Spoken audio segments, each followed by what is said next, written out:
getting lost in a corn maze together. A gentle autumn romance story. Emma pulls into the gravel parking lot of Harvest Hill Farm, just as the afternoon sun begins its slow descent toward the horizon, painting everything in shades of amber and gold. October in full glory, the kind of afternoon that makes you understand why people write songs about autumn. The trees lining the entrance road are ablaze with color, leaves of red and orange and yellow catching the light. And the air carries that distinctive autumn scent. Dried leaves and apple cider and wood smoke from somewhere distant. She turns off the car but doesn't immediately get out, taking a moment to breathe, to settle her nerves, to remind herself that this is just a first date. Just coffee, really. Except not coffee, because Daniel had suggested meeting at this corn maze instead, which had seemed charming and creative when he'd proposed it, but now feels potentially complicated in ways coffee shop dates are not. What if they get separated? What if she's terrible at navigating mazes? What if this is some kind of test of problem-solving skills and she fails spectacularly? What if she cuts off the spiral of anxious thoughts with a deliberate breath? It's fine. It will be fine. Meeting someone from a dating app always carries this particular flavor of nervousness. The weird blend of having talked enough to feel like you know them, but not having met in person. So there's always that question of whether the chemistry that seemed to exist through screens will translate to real life, to actual physical presence, to looking into someone's eyes instead of at their profile picture. Emma checks her reflection in the rearview mirror one more time, not because she thinks she can improve anything at this point, but because it's something to do with her hands, with her nervous energy. Her hair looks fine. Her casual outfit, jeans and a warm sweater and a jacket, seems appropriate for a farm, for a maze, for an outdoor October date. She's as ready as she's going to be. Through the windshield, she can see the farm spread out before her.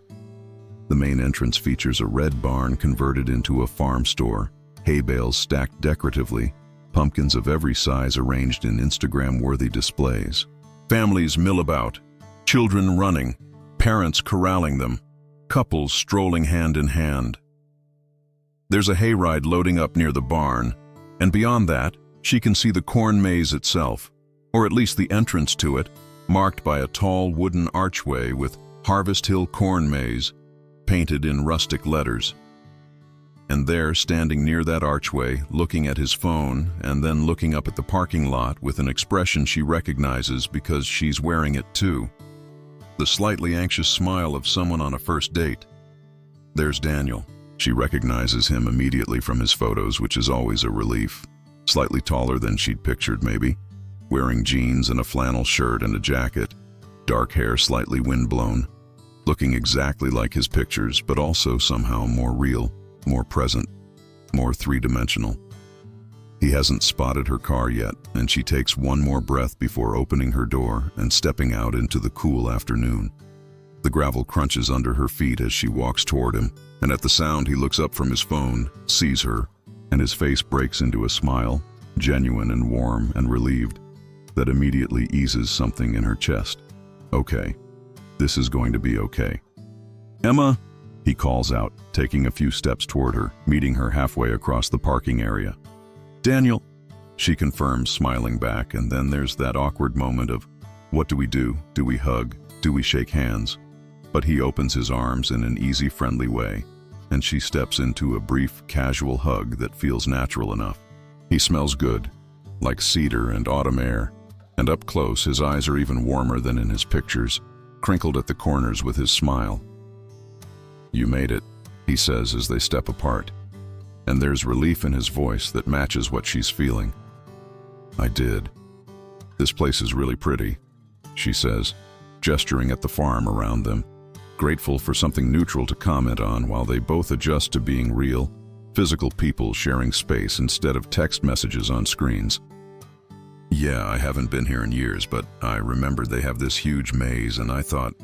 He pauses, suddenly looking uncertain. I mean, I hope this is okay.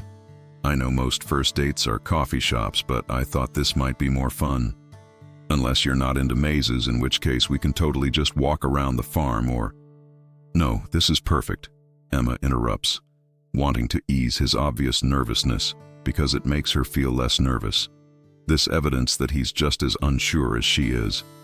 I love the idea. I haven't done a corn maze since I was a kid. It'll be fun. The relief on his face is obvious. Okay, good, great. He gestures toward the maze entrance. Should we? They walk together toward the archway, falling into step naturally enough, though there's still that first date awareness between them. Careful spacing, cautious conversation, both trying to make good impressions. Around them, the farm bustles with activity. Children shriek with laughter near a pumpkin-tossing game. The smell of kettle corn drifts from the farm store. Someone's playing acoustic guitar somewhere, the music floating across the grounds. At the maze entrance, there's a small wooden stand where a teenage girl collects admission fees and hands out maps that Daniel waves away with a grin.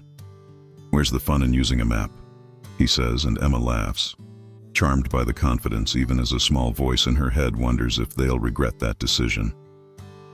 "Famous last words," she says, and he laughs too, and then they're passing under the archway and into the maze itself. The transformation is immediate. One moment they're in the busy, open farm area with families and noise and autumn festival atmosphere, and the next, they're enclosed by walls of corn that tower above them, 8 or 9 feet tall, creating a world that's suddenly much smaller, much quieter, much more intimate. The path ahead is dirt, narrow enough that 2 people can walk side by side, but not much wider, and it stretches forward before branching left and right. "Wow," Emma says, looking up at the corn on either side of them, at the strip of blue sky visible above. "This is bigger than I expected." "Yeah," Daniel agrees, also looking around with a kind of awed surprise. "I don't think I remembered it being quite this tall, or this..." He gestures at the corn walls, at the enclosed space. "Maze-like?" Emma offers, and they both laugh, the sound echoing slightly off the corn in a way that emphasizes how much they've separated from the rest of the world. They stand there for a moment, just taking it in, and Emma is acutely aware that they're alone now in a way they weren't in the open farm area. The corn walls create privacy, muffle sound, turn the bright afternoon into something slightly more shadowed and mysterious. It's not frightening. The sun is still bright overhead, and she can hear distant voices from other maze-goers somewhere deeper in the maze. But it's definitely intimate in a way that feels both exciting and nerve-wracking for a first date. "Left or right?" Daniel asks, nodding at the fork ahead of them. "Right," Emma says, choosing arbitrarily, and they start walking. The first few minutes are easy, comfortable. The path is clear, well-maintained, the dirt packed firm beneath their feet. They walk side by side, not touching, but close enough that Emma is constantly aware of his presence beside her, of the occasional brush of his jacket against hers when one of them shifts slightly to avoid a root or a rock in the path. The conversation starts simple, light. Comments about the weather, about the farm, about how long it's been since either of them has done something like this. Daniel mentions he grew up in a rural area and used to help with harvests sometimes, and Emma shares that she's thoroughly suburban but has always loved autumn activities. The small talk of strangers getting to know each other, testing the waters, looking for common ground. They come to another fork, and this time Daniel chooses left, and they continue. The path turns, winds back on itself, branches again. After a few more minutes and several more turns, Emma realizes she's completely lost any sense of direction. She has no idea which way they came from, which way the entrance is, or how to get back to it. "Are you keeping track of which way we're going?" she asks Daniel, and he glances at her with a slightly sheepish expression. "I was meaning to," he admits, "but I got distracted talking and now I have no idea where we are." They stop walking and look at each other, and then they both start laughing at exactly the same time. "We're lost, aren't we?" Emma says, still laughing. "So lost," Daniel agrees, grinning. "Like impressively lost for only being in here about 15 minutes. "Should we be worried?" Emma asks, but she's still smiling, because somehow the situation strikes her as more funny than concerning. "Nah," Daniel says, with what seems like genuine confidence. "I mean, it's a corn maze. It's designed for people to find their way through eventually. We just might take longer than average." "Famous last words part 2, Emma says, and he laughs again. There's something about laughing together, about this shared moment of realizing they've failed spectacularly at the basic task of navigating a maze that breaks through another layer of first-date tension. They're just two people, lost in a corn maze, finding it funny rather than stressful, and that feels like a good sign, like maybe this date is going to be okay after all. "Okay, so," Daniel says, looking around at the paths that branch off in 3 different directions from where they're standing. "We need a strategy. I suggest we just keep taking left turns consistently. Eventually that should either get us to the middle or back to the entrance, right? Or it'll lead us in circles." Emma counters, but she's smiling. "But sure, let's try it. Can't get more lost than we already are." They choose the leftmost path and start walking again, and Emma notices that the quality of the light has changed slightly. The sun is lower now, the shadows longer, the light more golden. She's not sure how long they've actually been in the maze. 15 minutes. 20? But time feels strange here, disconnected from the normal flow. The conversation continues as they walk, but it's shifting, deepening. Maybe it's the fact that they're lost, or maybe it's the privacy the maze provides, or maybe it's just that they've been talking long enough to move past the surface-level small talk. But the questions become more personal, the answers more genuine. "So, what made you suggest a corn maze for a first date?" Emma asks, genuinely curious. "That's pretty creative. Most guys suggest coffee." Daniel looks a bit embarrassed but pleased. "Honestly, I hate coffee shop first dates. They're so formal, like job interviews. I thought this would be more fun, more relaxed. A shared activity instead of just sitting across from each other making nervous small talk." "Instead, we're making nervous small talk while being lost in a corn maze," Emma points out. "Exactly," Daniel says with a grin. "Much better. And the thing is, he's right. This is better. The walking gives them something to do with their hands, with their nervous energy. The maze gives them something to experience together, to react to together. The constant movement and changing scenery means there's never an awkward silence, never that pressure of sustained eye contact across a coffee shop table. They come to another dead end, a path that simply terminates in a wall of corn, forcing them to turn around and backtrack. Instead of being frustrated, they both find it hilarious. "Okay, so maybe the always turn left strategy isn't foolproof," Daniel admits as they head back the way they came. "You think?" Emma teases, and he laughs and playfully bumps his shoulder against hers, and she bumps back. And suddenly they're more comfortable with each other, with casual touch, with the easy physicality that comes when people start to relax together. They choose a different path, winding through the corn as the afternoon continues its slide toward evening.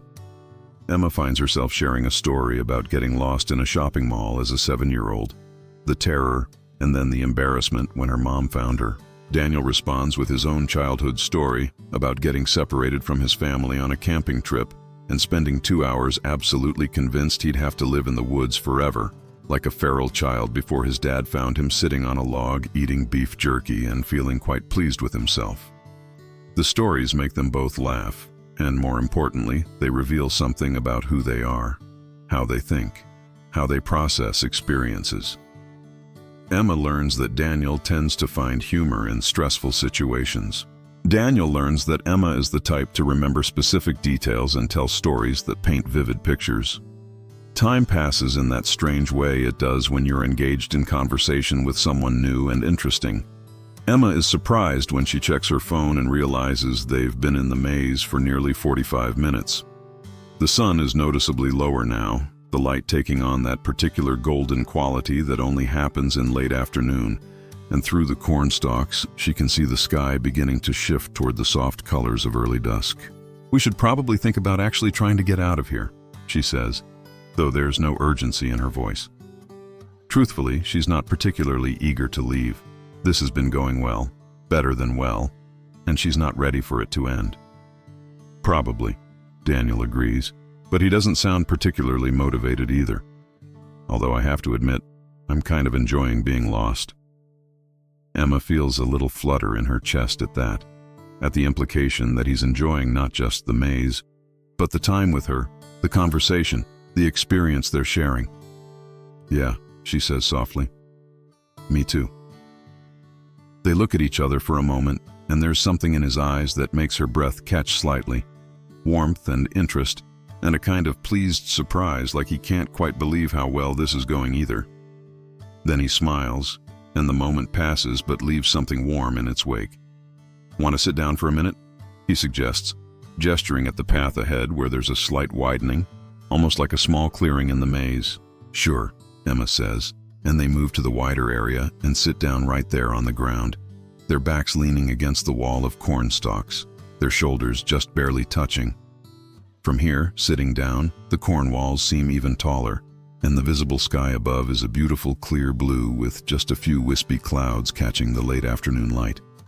It's peaceful in a way Emma didn't expect. This moment of stillness in the midst of being lost. This pause in their wandering. Can I ask you something? Daniel says after a moment of comfortable silence. Sure, Emma says. Were you nervous? About today? About meeting me?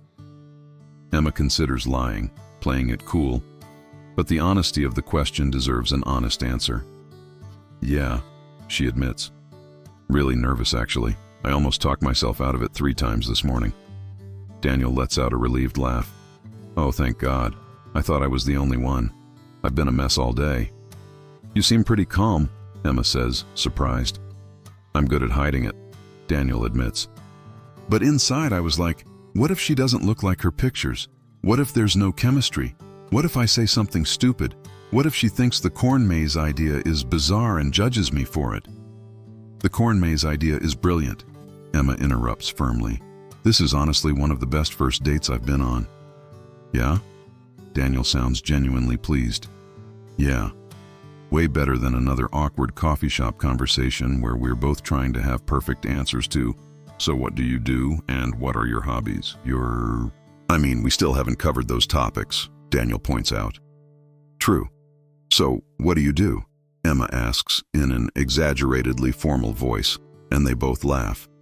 But then Daniel actually answers, telling her about his work as a graphic designer, how he mostly does freelance work now after burning out in an agency, how he's trying to build his own client base while having the flexibility to actually have a life.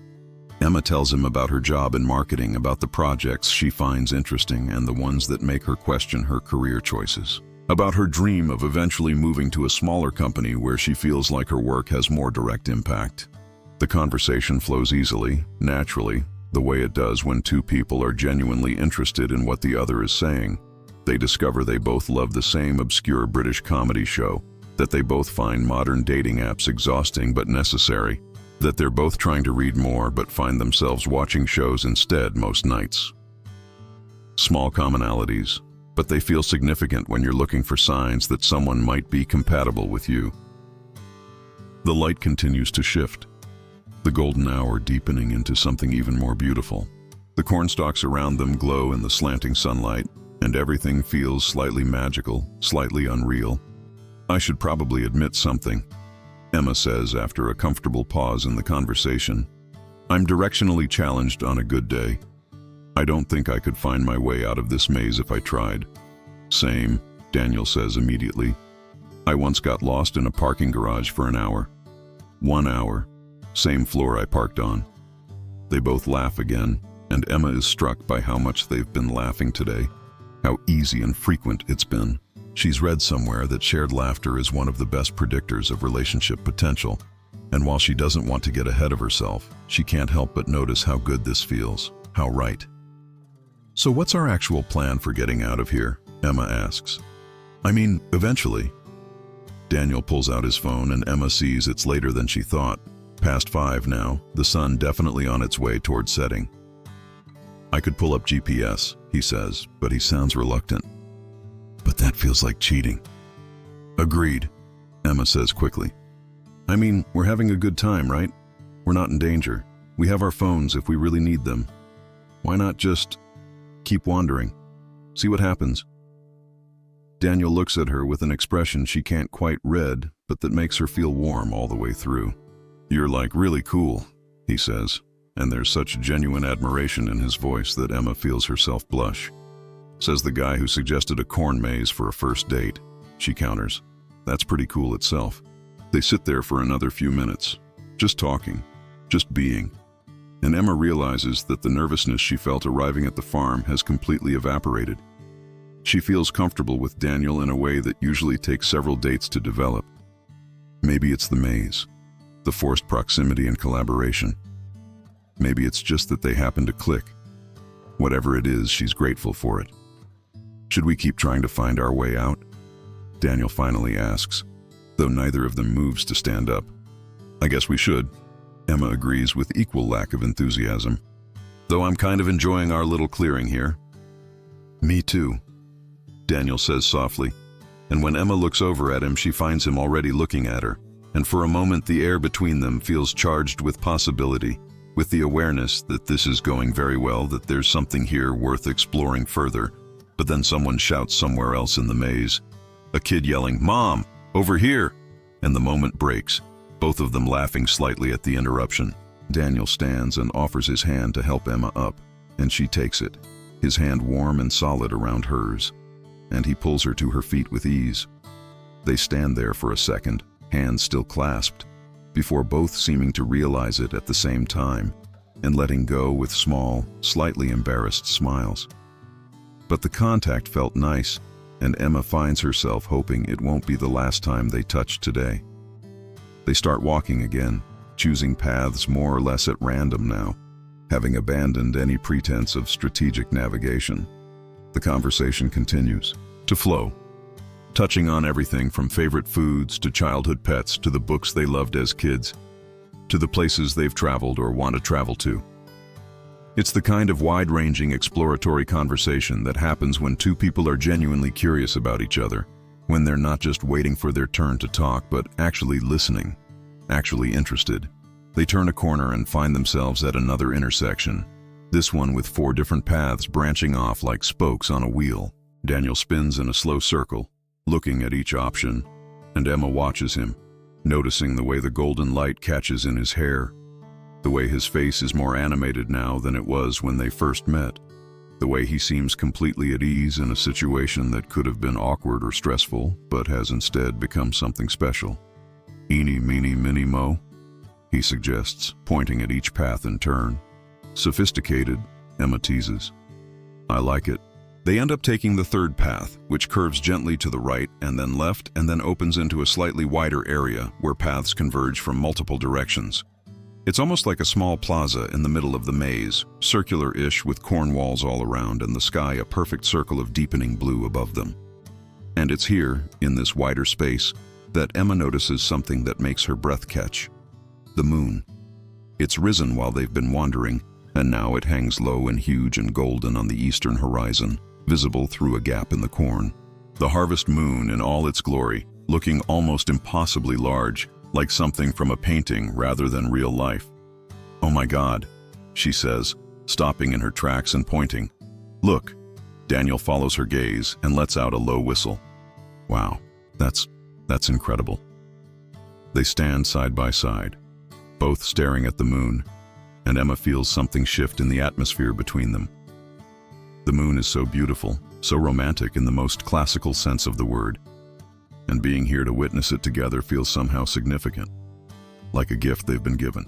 "I've read about harvest moons, but I don't think I've ever actually seen one," Emma says softly, not wanting to break the spell with loud words. "It's when the moon rises right around sunset during the autumn equinox," Daniel says, his voice equally quiet. "Something about the angle. I don't remember the science exactly, but it looks bigger and more orange because of the position." "It's beautiful," Emma says, and when she glances at Daniel, she finds him looking not at the moon, but at her, and her heart does a little flip. "Yeah," he says, still looking at her. "It really is." The moment stretches between them, charged and sweet, and Emma thinks he might kiss her, and she realizes she wants him to, but then a family with small children bursts into the clearing from one of the other paths, the kids shrieking with laughter about being lost, and the moment passes. Daniel and Emma share a look, part amusement, part disappointment, and then by mutual unspoken agreement, they choose one of the other paths leading away from the clearing, leaving the family to their own maze adventure. So, Daniel says as they walk down this new path, which seems to be heading in a completely different direction than they've explored before. This has officially become the longest first date I've ever been on. Emma checks her phone. It's past 5:30 now, the sun very definitely setting, the sky that particular shade of blue-purple that only happens in the brief window between day and night. Same, she admits, but in a good way. Definitely in a good way, Daniel agrees. Though I am getting a little worried that we're never going to find our way out, and they're going to find us here in the morning still wandering in circles. At least we'd have a good story, Emma points out. Remember our first date? We got lost in a corn maze overnight. They'd probably write an article about us. Local couple too stubborn to use GPS, spends night in corn maze. Emma laughs, delighted by how easily they've fallen into this playful banter. My mom would print it out and put it on the fridge. My friends would never let me live it down, Daniel says, grinning. Worth it, though. The path they're on takes a sharp turn, then another, then opens into what looks like it might be a more central area of the maze. There are a few other people here. A teenage couple holding hands, an older man studying what looks like a map he must have picked up at the entrance. It's the most populated area they've encountered since entering the maze, and it makes Emma realize how isolated they've been, how much of their walk has been just the two of them in their own little world. Should we ask for directions? Emma asks, nodding toward the man with the map. Daniel considers this. We could, he says slowly, or we could keep being lost for a little while longer. Emma smiles. You're determined to extend this date, aren't you? Can you blame me? It's going really well. The directness of this catches Emma slightly off guard, in the best way. They're past the point of pretending not to be interested, past the cool detachment that sometimes characterizes early dating. They're both acknowledging openly that this is going well, that they like each other, that neither wants it to end yet. It really is, Emma agrees softly, and the smile Daniel gives her in response is so warm, so genuinely happy, that she feels it like a physical thing in her chest. They bypass the man with the map and choose another path leading away from the more populated area, back into the quieter sections of the maze where the only sounds are their footsteps on the dirt, the rustle of corn in the evening breeze, and their own voices. The temperature has dropped noticeably now that the sun is setting, and Emma is grateful for her jacket, though even with it she shivers slightly. Daniel notices immediately. You cold? He asks with concern. A little, Emma admits. I didn't realize how much cooler it gets once the sun goes down. Without a word, Daniel shrugs off his own jacket and holds it out to her. No, then you'll be cold, Emma protests, even as she's touched by the gesture. I run warm, Daniel insists. Plus I've got this flannel. Please take it. Emma accepts the jacket and slips it on over her own. It's way too big, the sleeves hanging past her hands. But it's wonderfully warm and smells like him, like cedar, and something subtly spicy she can't identify. Thank you, she says, and means it for more than just the jacket. They continue walking, and Emma is hyper-aware of wearing his jacket, of what that gesture means, of the fact that it's the kind of thing guys do in movies when they're courting someone, when they're trying to take care of someone they like. It's old-fashioned and sweet, and makes her feel warm in a way that has nothing to do with temperature. The moon is fully visible now, risen higher in the darkening sky, and it bathes the maze in silver blue light that's completely different from the golden afternoon light they started with. Everything looks dreamlike, slightly unreal, like they've wandered into some other world where it's just the two of them and endless corridors of corn and the moon watching over them. Can I ask you something personal? Emma says after they've walked in comfortable silence for a few minutes. Sure, Daniel says without hesitation. Why are you single? Like, you're smart and funny and thoughtful and clearly a catch, so what's the deal? Daniel laughs, seeming genuinely surprised by the question. That's your question? I could ask you the exact same thing. I asked first, Emma points out. Fair enough. Daniel thinks for a moment as they walk. Honestly, I was in a relationship that ended about a year ago. It wasn't bad exactly, but it wasn't right either. We stayed together longer than we should have because it was comfortable, you know. And when it finally ended, I took some time to just be by myself, figure out what I actually want, rather than just falling into the next relationship out of habit or fear of being alone. Emma nods, understanding. That's actually really mature. What about you? Daniel asks. Same question back at you. Emma considers how much to share, then decides that he was honest with her. She should be honest back. I've had a couple relationships that just fizzled out. Not dramatic breakups, just the slow realization that we weren't right for each other. And then I threw myself into work for a while, which is great for my career, but not so great for my social life. My friends finally staged an intervention and made me join the dating app. Remind me to thank your friends, Daniel says with a grin, and Emma laughs. They come to another fork and choose left this time, the path narrowing slightly so they have to walk closer together, their shoulders brushing occasionally. The casual contact feels natural now, expected, and Emma realizes they've crossed some invisible threshold from careful first date spacing to the comfortable proximity of people who like each other. Okay, my turn for a question, Daniel says. What's something you've always wanted to do but haven't done yet? Emma thinks about this as they walk, appreciating that his question goes deeper than surface-level small talk. I've always wanted to learn to paint, she says finally.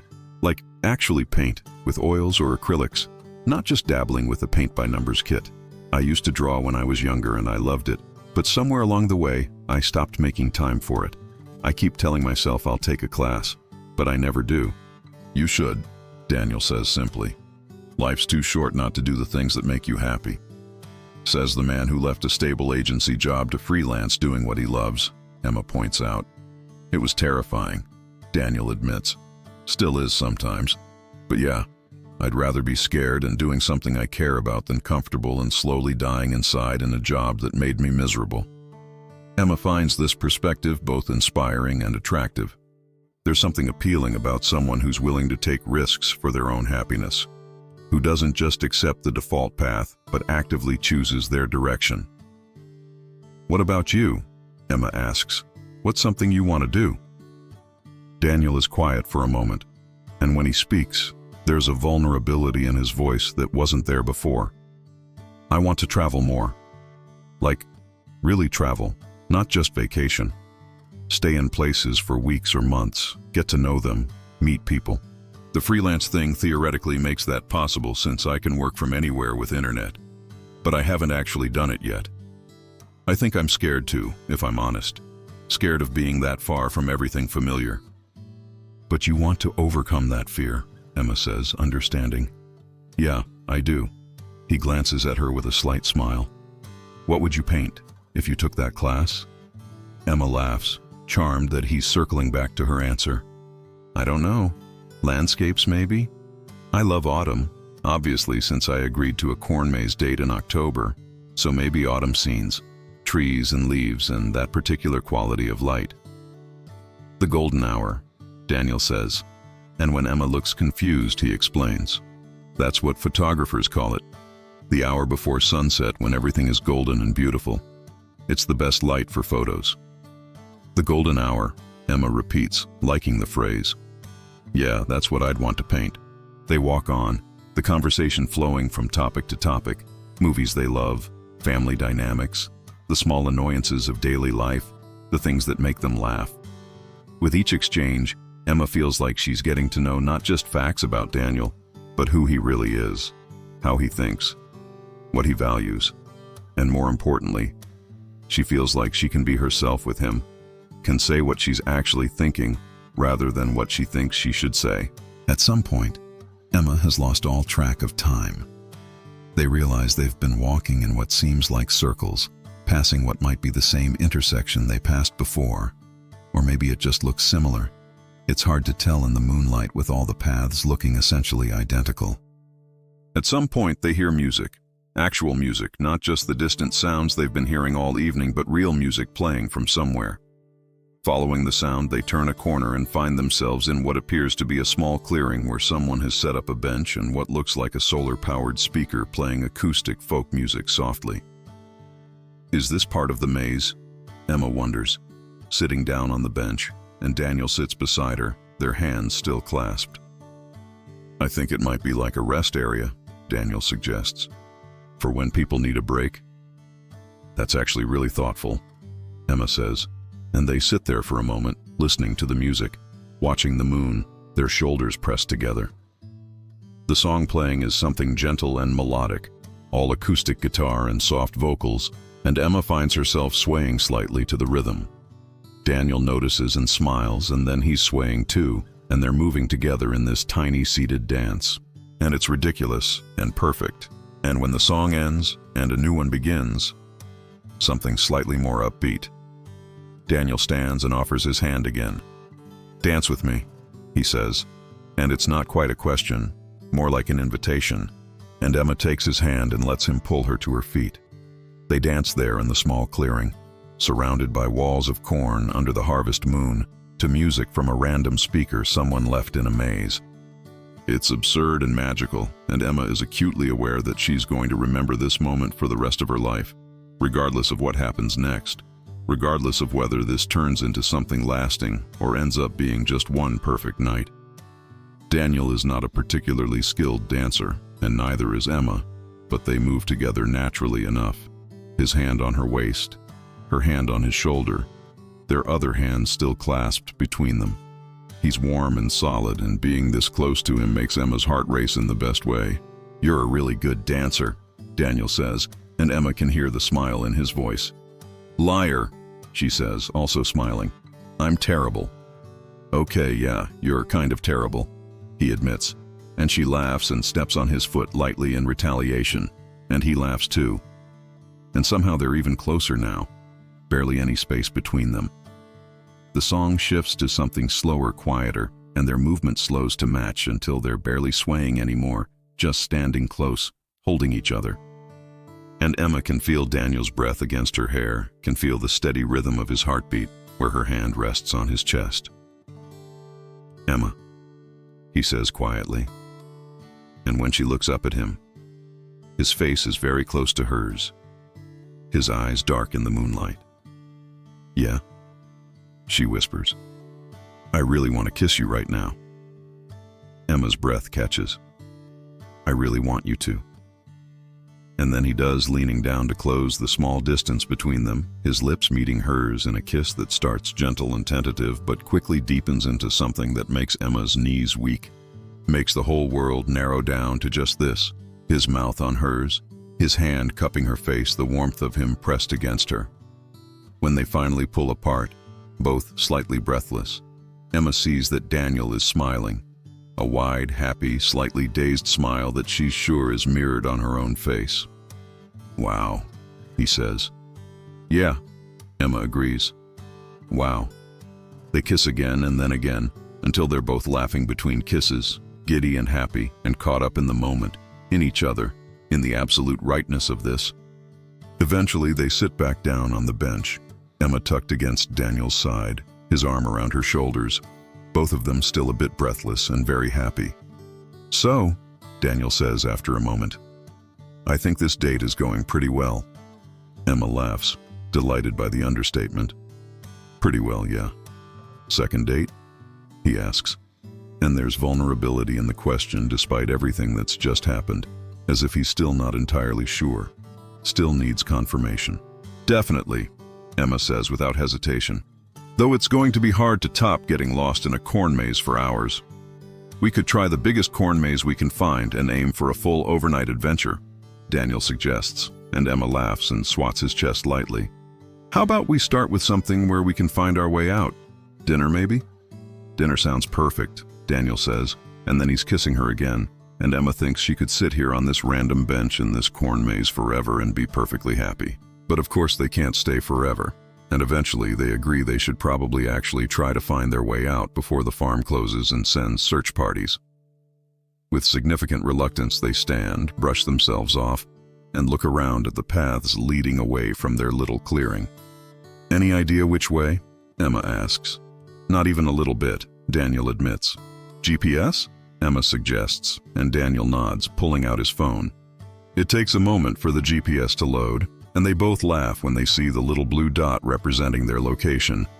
the maze layout sprawling around them in complex pathways. According to the app, they're actually pretty close to one of the exits, just a few turns away. Should we feel embarrassed that we were this close the whole time? Emma asks. Nah, Daniel says, taking her hand again. We got here eventually, that's what matters. They follow the GPS directions, making the turns it suggests, and sure enough, within just a few minutes, they see lights ahead. The bright lights of the farm exit, the parking lot beyond. The sight is both welcome and disappointing. Welcome because Emma is genuinely getting cold now, and the idea of her car's heater is appealing. Disappointing because it means this date, this perfect, unexpected, magical date, is coming to an end. They slow their pace as they approach the exit, neither quite ready for it to be over. So, Emma says, as they reach the last turn before the opening. This was definitely the best first date I've ever been on. Same, Daniel says immediately. Not even close. This was perfect.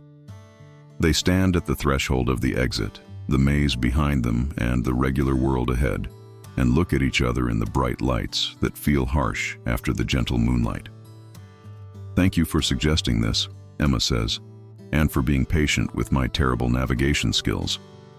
Thank you for agreeing to it, Daniel counters, and for being willing to stay lost with me. They step through the exit together, emerging from the maze into the farm area, which is much emptier now than when they arrived. Most of the families have gone home. The farm store is closed, lights off. There are only a few cars left in the parking lot, and Emma recognizes hers and what must be Daniel's truck. A young woman in a farm vest is walking toward the maze entrance with what looks like a sign, and she brightens when she sees them emerge. Oh, good, she says cheerfully. You two are the last ones. I was about to come looking for you. We're closing up. Sorry, Emma says, feeling slightly embarrassed. We got a bit lost. It happens, the woman says with a knowing smile. That maze is tricky. Did you guys have fun at least? The best time, Daniel says, and the way he's looking at Emma makes her heart flutter all over again. They walk together toward their cars, the gravel crunching under their feet, and Emma is hyper-aware that this is it, the end of the date, the moment when they say goodbye and get in their separate vehicles and drive away. She doesn't want it to end. She wants to keep talking to him, keep being with him, keep existing in this bubble they've created over the past few hours. So, Daniel says as they reach her car, dinner soon? This week maybe? Definitely, Emma says. Tomorrow. She knows she probably sounds too eager, but she doesn't care. Tomorrow's perfect, Daniel says, grinning. I'll text you tomorrow morning and we can figure out details. Sounds good. They stand there for a moment, neither quite ready to say goodbye, and then Daniel leans in and kisses her again, soft and sweet, a promise of more to come. Drive safe, he says when they part. You too. Emma gets in her car but doesn't immediately start it, watching as Daniel walks to his truck a few spaces away. He turns and waves before getting in, and she waves back, smiling so hard her face hurts. As she finally starts her car and pulls out of the parking lot, Emma catches a glimpse of the corn maze in her rearview mirror, the tall walls of corn silver in the moonlight. And she thinks about the path they followed, all the wrong turns and dead ends and circles, and how none of it was actually wrong at all. Every turn led them exactly where they needed to be. Not to the exit, but to each other. She drives home through the October night, the harvest moon following her across the sky, and she feels light, happy, full of hope and possibility. Tomorrow she'll see Daniel again, and the day after that, if they both have their way. And who knows where it will lead, but tonight, right now, it doesn't matter. What matters is that she took a chance on a first date at a corn maze, and it turned into something unexpected and perfect. Her phone buzzes at a red light, and she glances at it to see a text from Daniel. Home safe? She types back, almost there. Thank you for tonight. It was perfect. His response comes quickly. Thank you for being willing to get lost with me. See you tomorrow. Emma drives on, smiling, already counting down the hours until tomorrow, already thinking about what she'll wear and what they'll talk about and whether he'll kiss her hello the way he kissed her goodbye. But underneath all that excitement is something deeper, something that feels significant. She thinks about what he said in the maze, about wanting someone who's interested in actually connecting, in having real conversations, in being present with each other. And she thinks about how easy it was to talk to him, how comfortable she felt being herself, how much they laughed together. Sometimes, Emma thinks, you have to get lost to find what you're looking for. Sometimes the detours and wrong turns aren't mistakes, but exactly the path you needed to take. Sometimes being willing to wander without a map, to embrace uncertainty, to stay open to possibility. Sometimes that's how you find your way to exactly where you're meant to be. She pulls into her driveway, turns off the car, and sits for a moment in the quiet, still wearing Daniel's jacket, still feeling the warmth of his kiss, still carrying the magic of those hours in the maze. Tomorrow she'll see him again. But tonight, she has this. The memory of moonlight and corn mazes and getting lost with someone who made being lost feel like the best adventure she could imagine. Emma gets out of the car and walks toward her front door, and above her the harvest moon glows golden and full, lighting her way home. Inside, she moves through the evening routine, changing into comfortable clothes, making tea, settling onto the couch. But her mind is still in the maze, still reliving every moment. She picks up her phone and scrolls back through their text conversation, reading all the messages that led to tonight, smiling at the trajectory that brought them to a corn maze on an October evening. Her best friend calls, as if sensing Emma would want to talk, and Emma finds herself recounting the entire evening, unable to stop smiling as she describes the hours of being lost, the conversations, the moonlight, the kiss. "Emma," her friend says when she finally pauses for breath, "you sound happy, like really happy." "I am," Emma admits. "I really, really am. I'm glad. You deserve this." After they hang up, Emma sits with her tea, looking out the window at the night sky, at the same moon that watched over their maze adventure. And she thinks about beginnings, about possibilities, about the way life can surprise you when you're open to it. She doesn't know where this will go with Daniel. It's one date, one perfect night, and there are no guarantees about the future. But right now she feels hopeful in a way she hasn't felt in a long time. Hopeful that maybe, just maybe, getting lost in that corn maze was actually finding her way to something real. Eventually, as the night deepens and exhaustion starts to pull at her, Emma prepares for bed. She brushes her teeth, washes her face, pulls back the covers and slips beneath them. The sheets are cool and welcoming, and she's suddenly aware of how tired she is, how much walking and laughing and feeling she did today. But it's a good tired, the kind that comes from doing something meaningful, something memorable. As she settles into bed, she thinks one more time about the maze, about Daniel, about the harvest moon watching over them as they wandered in circles, lost and happy, and finding each other. Tomorrow will come with its own adventures. There will be that second date, and hopefully a third, and they'll learn more about each other, discover whether this initial spark can become something lasting.